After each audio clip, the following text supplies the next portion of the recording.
Members of পার্লামেন্টরা রাষ্ট্রের আইন প্রণয়ন ক্ষমতার ট্রাস্টিজ যদি এই 3 শ্রেণীর লোক যদি ট্রাস্টিজ হিসাবে সুচারুরূপে কাজ করত, তাহলে দেশের চেহারা বদলে যেত। কিন্তু দুর্ভাগ্যক্রমে সেটা হয়নি। এটা আমাদের কালেকটিভ ফেইলিওর। রাজনীতি পরিশুদ্ধ না হলে এদেশে কখনো গুড গভর্নেন্স বা সুশাসন প্রতিষ্ঠিত হবে না। এখন স্বাভাবিকভাবেই একটা প্রশ্ন ওঠে, রাজনীতি কে পরিশুদ্ধ করবে? রাজনীতি পরিশুদ্ধ করার দায়িত্ব সম্মানিত রাজনীতিবিদদের। কেবলমাত্র সৎ, নির্লোভ, চরিত্রবান, দেশপ্রেমিক এবং দক্ষ স্টেটসম্যান বা পলিটিশিয়ানরা রাজনীতি পরিশুদ্ধ করতে পারেন।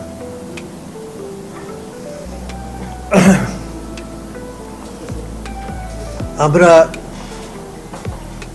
আমাদের যে ল এনফোর্সিং যে এজেন্সিস, আমরা দেখেছি আমাদের অভিজ্ঞতায় জাতীয় স্বার্থ কিংবা জনস্বার্থের পরিবর্তে অনেক ক্ষেত্রে আইন শৃঙ্খলা বাহিনী সমূহকে ব্যক্তি স্বার্থে, গোষ্ঠী স্বার্থে, দলীয় স্বার্থে এবং রাজনৈতিক উদ্দেশ্যে ব্যবহার করা হয়েছে, যার ফলশ্রুতিতে আয়নাগরের সৃষ্টি। আয়নাগর এটা সোশ্যাল মিডিয়াতে আসছে, কিন্তু এইগুলো যেমন ধরেন র্যাব 1-এ এটা আয়নাগর বলে, এটা টাস্ক ফোর্স ইন্টারোগেশন সেল, ওইটাকে বলা হয় আপনার আয়নাগর। ডিজিএফআইতে জয়েন্ট ইন্টারোগেশন সেল, ওইটাকে আয়নাগর। আরও কিছু সিক্রেট ডিটেনশন সেন্টার্স আছে বিভিন্ন জায়গায়, বিভিন্ন বাহিনীর অধীনে। যাই হোক, জনস্বার্থে বা জাতীয় স্বার্থে আইন শৃঙ্খলা রক্ষাকারী বাহিনীকে ব্যবহার করলে এই অবস্থার সৃষ্টি হতো না।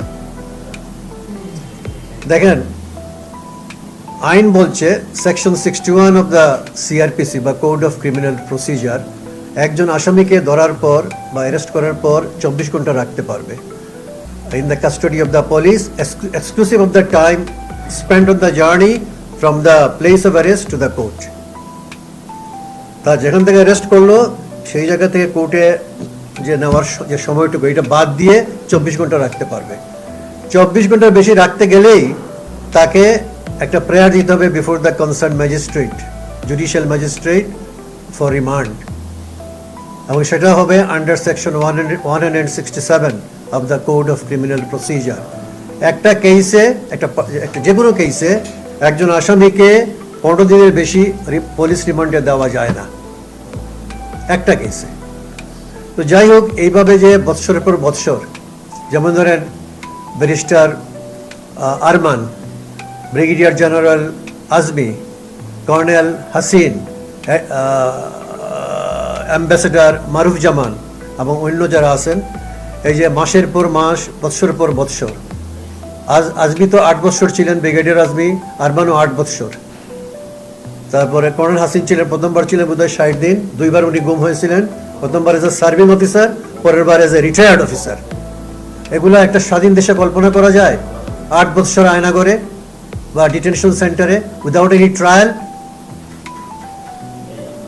These are horrendous violations of human rights. These are gross violations of human rights. এবং এই যে ঘটনাগুলো, এই যে দিনের পর দিন, মাসের পর মাস, বছরের পর বছর আটকে রাখা, এগুলো হলো ইললিগ্যাল এবং এক্সট্রা কনস্টিটিউশনাল ইনসিডেন্টস। তো এই কমিশন মনে করে the real offenders of enforced ডিসঅ্যাপিয়ারেন্সেস must be called to account and awarded condign punishment. তাদেরকে ট্রায়ালের মুখোমুখি করা এবং যথাযথ অ্যাপ্রোপ্রিয়েট পানিশমেন্ট দেওয়া উচিত। তাহলে this will serve as a deterrent to other potential offenders.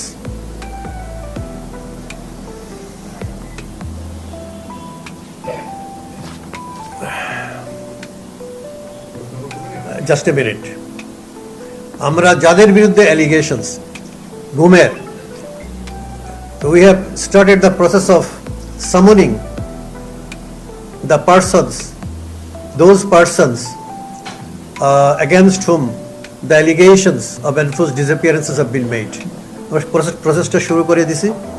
আর একটা জিনিস আপনাদেরকে বলতে হয়, ওইটা জাজমেন্টের পরে, অ্যাপেলেট ডিভিশনের জাজমেন্টের পরে পুলিশ হেডকোয়ার্টার্স থেকে একটা সার্কুলার ইস্যু করেছিল, কিন্তু ওইটা ultimately that circular was given a go by the law enforcing agencies, probably at the behest of the political high-ups of the relevant period. এখন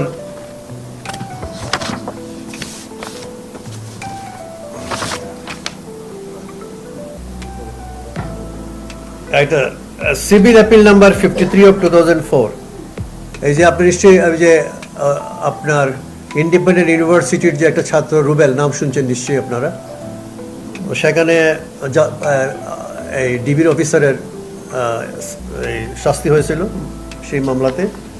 ultimately a writ petition was filed before the High Court Division challenging some of the provisions, challenging the legality of or the constitutionality of some of the provisions of the Code of Criminal Procedure. তো জাজমেন্টটা ultimately appellate division দেয় ওই ম্যাটারে 24/5/2016-তে।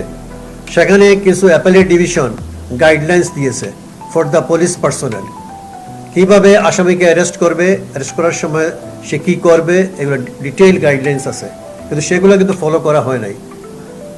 আপনাদের বুঝতে হবে যে parliament যে আইন পাশ করে সেটা হলো statute law, that is a source of law. Similarly উচ্চ আদালতের রায়ও একটা সোর্স অফ ল, এই জন্য এটাকে বলা হয় কেস ল বা জাজমেন্ট ল। ঠিক আছে, এখন আমরা দেখি, জাস্ট 2-3টা আমি পড়ে শোনাবো, বা এগুলো দরকার নেই। 10টা গাইডলাইন্স দিয়েছেন অ্যাপেলেট ডিভিশন সেই জাজমেন্টের ডেট হলো 24/5/2016 in civil appeal number 53 of 2004। যেমন ধরেন একটা গাইডলাইন আমি পড়ে শোনাচ্ছি অ্যাপেলেট ডিভিশনের। These guidelines are meant for the law enforcing agencies. A law enforcing officer making the arrest of any person shall prepare a memorandum of arrest immediately after the arrest, and such officer shall obtain the signature of the arrestee with the date and time of arrest in the said memorandum. A law enforcing officer who arrests a person must intimate to the nearest relative of the arrestee, and in the absence of his relative, to a friend to be suggested by the arrestee as soon as practicable, but not later than 12 hours of such arrest, notifying the time and place of arrest and the place of custody. Arekta dekhen, very important. Registration of a case against the arrested person is the sine qua non, mani precondition, for seeking the detention of the arrestee in the law enforcing officer's custody under section 167 of the Code of Criminal Procedure. এই যে police কাস্টডিতে নিতে গেলে বা police রিমান্ডে নিতে গেলে after expiry of 24 hours, তখন তো তাকে কোর্টে ফরওয়ার্ড করতে হবে আসামিকে, তাই না? একটা মামলা রুজু করতে হবে এবং তাকে ফরওয়ার্ড করতে হবে। সুতরাং আমরা এই কাজ করতে গিয়ে দেখেছি যে অনেক আসামিকে বা অনেক লোককে আপনার 4 দিন 5 দিন ধরে রাখছে without lodging any case against them, কোনো মামলা করে নাই, তারপর আদালতেও ফরওয়ার্ড করা হয় নাই, কোনো ফরওয়ার্ডিং রিপোর্ট নাই, সুতরাং রিমান্ডে নেওয়ার কোনো প্রশ্ন নাই। এগুলো হলো সব ইললিগাল ডিটেনশনস, কথা বুঝছেন? তো ওই জন্য বলছে যে registration of A case against the arrested person is the precondition for seeking detention of the arrestee in the custody of the police under section 167 of the CRPC. তারপর আরেকটা জিনিস খুব সুন্দর বলছে অ্যাপেলেট ডিভিশন, যে 54 অ্যারেস্ট করে সিআরপিসির section 54 দ্বারা, সবাই জানেন আপনারা, no law enforcing officer shall arrest a person under section 54 of the code, I mean the Code of Criminal Procedure, for the purpose of detaining him under section 3 of the Special Powers Act. বিশেষ ক্ষমতা আইনের 3 ধারা মোতাবেক হয় preventive detention. 54 arrest করে under section 3 of the special powers অ্যাক্টে তাকে preventive detention দেওয়া যাবে না, এটা বলে দিয়েছে অ্যাপেলেট ডিভিশন। তারপর বলছে অ্যাপেলেট ডিভিশন, দেখেন, a law enforcing officer shall disclose his identity, তার পরিচয় দিতে হবে। And if demanded, shall show his identity card. তার আইডি কার্ড দেখাতে হবে to the person arrested and to the persons present at the time of arrest. Here is my identity card. আমি হয়তো বলতে হবে হ্যাঁ আমি পুলিশের অমুক বা ডিবির অমুক, here is my identity card. তো এগুলো তো আছে, 2016 পর থেকে এগুলো ছিল, কিন্তু those directives were flouted by the law enforcing agencies, presumably at the behest of the political high-ups.